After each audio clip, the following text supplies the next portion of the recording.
Welcome to the Envision RISE podcast show, a podcast that helps foster respect through inclusion, service, and equity. Now here's your host, Stacey Hegarty.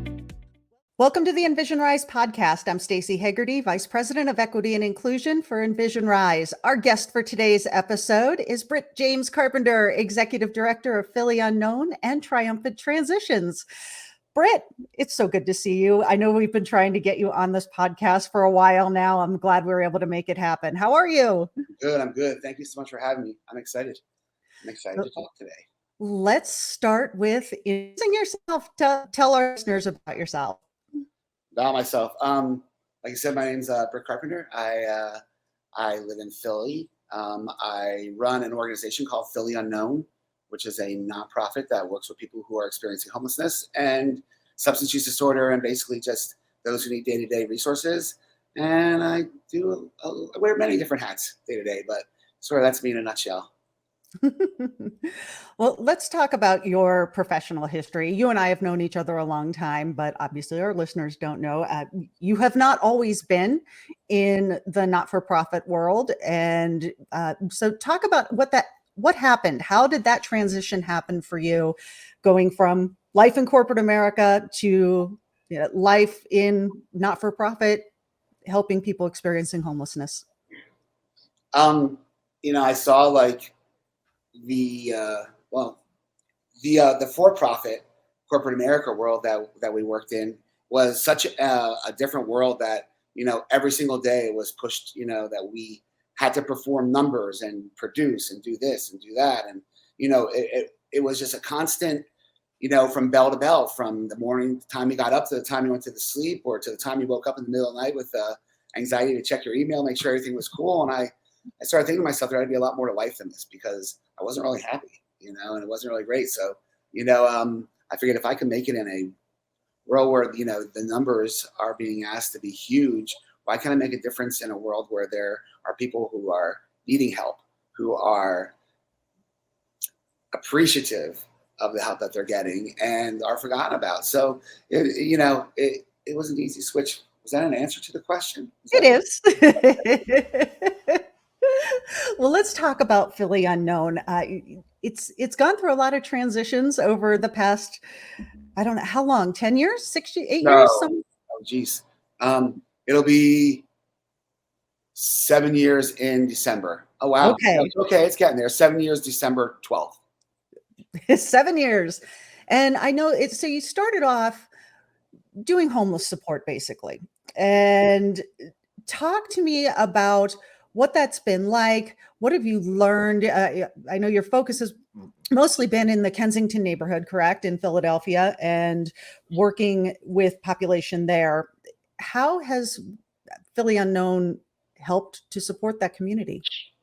Oh, wow. Philly Unknown started out as a boots on the ground organization where, we would get together what we call compassion bags, which was bags full of resources that were needed for people who were on the streets, or even people who may have shelter but didn't have enough income. Or, let's face it, Philadelphia is not a cheap city to live in. It's a very expensive city to live in, and it just keeps getting more expensive. And the population of people here who are at a lower economic advantage to others is great. So we would get compassion guys together, which was resources like hygiene products, snacks, stuff like that. Went out, and our basic mission was to go out and just make connections with people that other people won't make connections with. You walk by it every day, no matter where you are, whether you're in Philadelphia, whether you're in Denver, whether you're in the middle of, at any freeway getting off, you see somebody who is homeless or who is asking for help of some type, and people are just walk by them, or they drive by them, or they don't make eye contact. And so what we did was we went out and we provided that. We provided those connections. We provided that eye contact. We provided that handshake. We provided that compassion bag and a little bit of time and listened. And that's what they want. Sometimes just a smile. But we started the organization in the city, and we moved it out to Kensington because it just got worse out there. So. Now, a couple of years ago, you were involved with Voices of America and participated in a docuseries and featured some of the folks that you worked with, talked about your own story. a lot of the people who are experiencing homelessness, it's not a matter of didn't work hard enough, or not everyone is experiencing severe mental illness. That for many folks who are experiencing homelessness, it's as a result of substance use disorder. And before we proceed, I think some of our listeners would probably expect me to say experiencing addiction, but substance use disorder, that's something you and I have talked about before. And why is that phrase preferred over addiction or alcoholism or something like that? Well, it's interesting because there's words that are out there in everyday language that have become over years stigma words of stigma, words that didn't fit into a community in a certain way or had a negative connotation towards, what somebody is or what somebody does. And addiction, being called an addict was just something that felt, sort of, like nails on a chalkboard. And, so just, somebody experiencing substance use disorder, because that's what it is. They have substance use disorder. So it's, somebody with an SUD. It's just like somebody who, has mental health, somebody experiencing MH, or, you just want to make sure that you're not demeaning the person and what they're going through. And that's why it's important to, and also so people understand, and it's awareness. And the more they hear it, the more they start to use that terminology. Mm-hmm. I think it's really easy for people who are not struggling with substance use disorder to walk past someone experiencing homelessness and roll their eyes and feel like you did this to yourself. This is your problem, not my problem, when really it's a community issue. And it affects everybody in the community, whether or not you are wealthy, whether or not you are healthy. What do you see happening in neighborhoods that are struggling with people experiencing homelessness, not having anywhere to go, not having services? How is that creating issues in communities? Well, Philly alone, we have one of the largest open air drug trades in the country right here, in the midst of our city, a place called Kensington. And it's been notorious for years. And, that's what the Voice of America documentary that you had asked about, focused on the neighborhood and what was going on in the neighborhood. And, it's become a stomping ground for anything goes there. So you're looking at a city that has one of the wealthiest zip codes in the country, one of the top 10 wealthiest zip codes in the country. And it has one of the top 10 poorest zip codes in the country, which is almost the top 3. And it's infested with drug dealers on every corner. It's infested with just dirt, garbage. They forget about it. It's a area that's forgotten about here. Sometimes I go off your question and I just go. That's okay. So just reel me back in. No, I like listening to you talk about it because I think it leads us to good places. Yeah, I'm used to asking the questions, but yeah, no, every neighborhood is susceptible to this issue of homelessness and people there. As a matter of fact, some of the nicest neighborhoods here, that's where those experiencing homelessness, they'll go to sleep because they know that they'll be safe there. They know that they'll be safe. They'll go to the parks, and the security guards will then tell them at 5 or 6 a.m. it's time to go. But they at least got a good night's safe night's sleep. They're not sleeping with one eye open. However, you go to a neighborhood like Kensington where you don't sleep because it's constant sirens, it's gunshots, it's violence, it's trauma constantly on a daily basis. And you're talking like zip codes that are only 3 miles apart, 2 miles apart. So, yeah. While we're talking about community, let's talk about the Ruth Street Gardens and what Philly Unknown has done just for that little piece of the neighborhood, and how that is not only supporting the folks in the neighborhood, but also getting awareness around Philly Unknown. Yeah, the Ruth Street Garden is a really great place. It's a great sanctuary place. It's a safe space. It's a safe green space in Kensington in the midst of all the chaos. There are no safe green spaces in Kensington. A lot of people take for granted that they can walk outside their front door without shoes on and just step outside and grab, the paper or grab, whatever it is, or run to their car. And you can't do that in Kensington. There's just no possible way. And we provided a safe green space where people can take their shoes off and come in, and there's vegetation growing, and the community has gathered to help plant the vegetation. And there's such trauma going on in Kensington, and let alone in people's everyday lives, that sometimes working with gardening and just being out there, it's therapeutic, and it brings people together for a common goal, and they forget about life for a while and they bring something that's beautiful. We have neighbors across the street from the garden that every time they're there, they make it a point to come out and wave now and say hello. And before, the trash was just piling up in front of our place, and just getting worse and worse and worse. But now even those experiencing homelessness on the streets that are unsheltered, they're respecting it, or they're not making it like it used to be. And, we're showing them that we care. We're showing them that there's a space that they can come, that we care. But the Ruth Street Garden has been a 3-year process so far. It's been a draining process. It's, we wanted to give it up, but to see it come into fruition this year has been amazing. It's been one of the things this year that's brought me a lot of pride. So.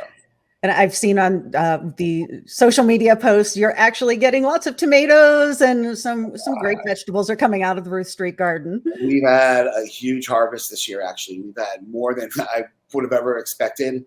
I mean, we're talking like bushels full of stuff.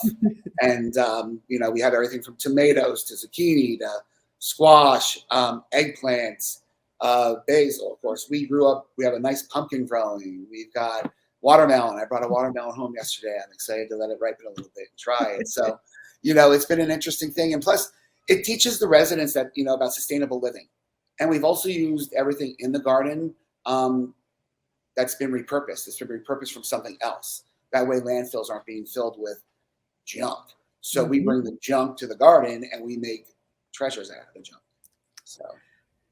A lot of times the people that you are meeting in your outreach with Philly Unknown and through the Ruth Street Gardens, you're able to help them find support and help to get their situation turned around, whether that's because of substance use disorder or mental health issues or poverty, whatever it is that happened that got them onto the street. A lot of times you've been able to help find them resources. And something that you recently started doing is Triumphant Transitions. Let's talk about Triumphant Transitions. Triumphant Transitions. Triumphant Transitions is a Philly Unknown initiative, one of the many, that is to work with those who are coming out of treatment, coming out of crisis centers, coming out of incarceration, and to give them a safe, sober, transitional living home to work their recovery journey in. So we take, we'll work with people that are coming out that had substance use disorder.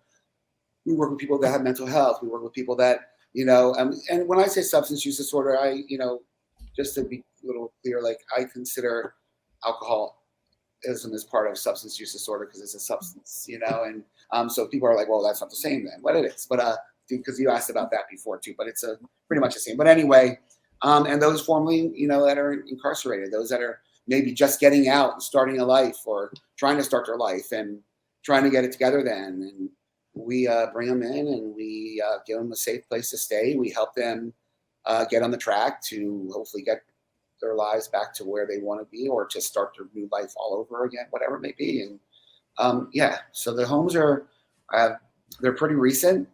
It's a pretty new venture. It's been a total roller coaster ride. But there's some good things happening there. We've had some success stories. We've had some not so successful stories, which I expected because because a person like myself who's in recovery, I know how hard it is to work your recovery. So it's just the ones that we can help that stay are the ones that we'll focus on the most. So. A lot of our listeners are employers, and I think a lot of times people don't realize when someone is going through a struggle with substance use disorder. And I'm going to focus on that for just a little bit here. Many times people are able to be what we would call high functioning and still go to work, still be a part of their family, and that there hasn't been the extreme repercussions of losing jobs, losing home, losing family, but it's still having such a negative impact on their life.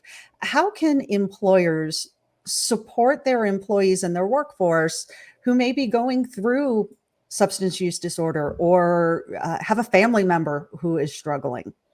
I think one of the biggest things that holds people back from being able to help or support or to know what to do is just the lack of awareness, and also I think the lack of, the empathy, the understanding, the understanding of a person and being a little bit more compassionate. I know sometimes as employers, it's hard to do that because you've got to set those boundaries. I mean, I'm an employer. I employ people with my pet sitting company that I operate.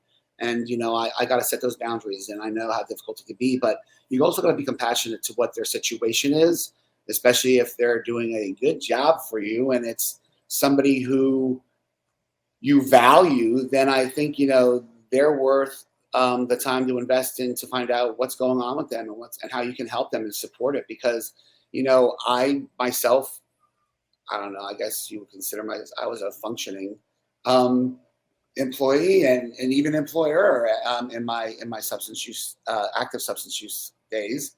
And I know myself that it was really difficult to maintain daily, and without the support I would have got from other people would just been a failure. So it's people understanding, people getting that education, people going that extra distance to help that person, to support that person, to basically just be there for that person. I think a lot of times people fail to realize that they lecture the person a lot more than they listen to the person. And if people started listening a lot more and respecting each other's, words, it would be a heck of a lot better. So employers could do that. They could just really get a better understanding and a little bit more compassion. I know the bottom line is what everybody wants in life, and what's the final money that's coming in. But in order to get to that, can you imagine how much better that high functioning employee will be if they were not high and functioning? So, I think that would be a really, awareness. I think there's also a lot of stigma that surrounds people who are perhaps early in their recovery. And if there isn't a shiny, happy story of redemption and this person has completely turned their life around, that employers are a little standoffish and a little concerned about perhaps hiring someone whose resume is a little, not complete. Mm-hmm. And if they're honest and forthcoming that I've been in recovery, or I was recently incarcerated, or something like that, what do you recommend that employers consider if they've got someone sitting in front of them who needs a chance? I think employers have to realize that they got to where they were because somebody gave them a chance. I started off as a $10 an hour instructor in a business college, back in 1991 or 2 or something like that. And, found myself, 18 years enthralled in a business where I went from $10 an hour to, there were 6 figures with bonus and stuff like that. And, it's just giving somebody a chance, believing in them. Everybody has a past. It's like taking that one ugly, nasty thing that everybody has in their past and exposing it. But the worst part is somebody who's incarcerated, or somebody who is, been formerly incarcerated, or somebody who is, in recovery, they're out there.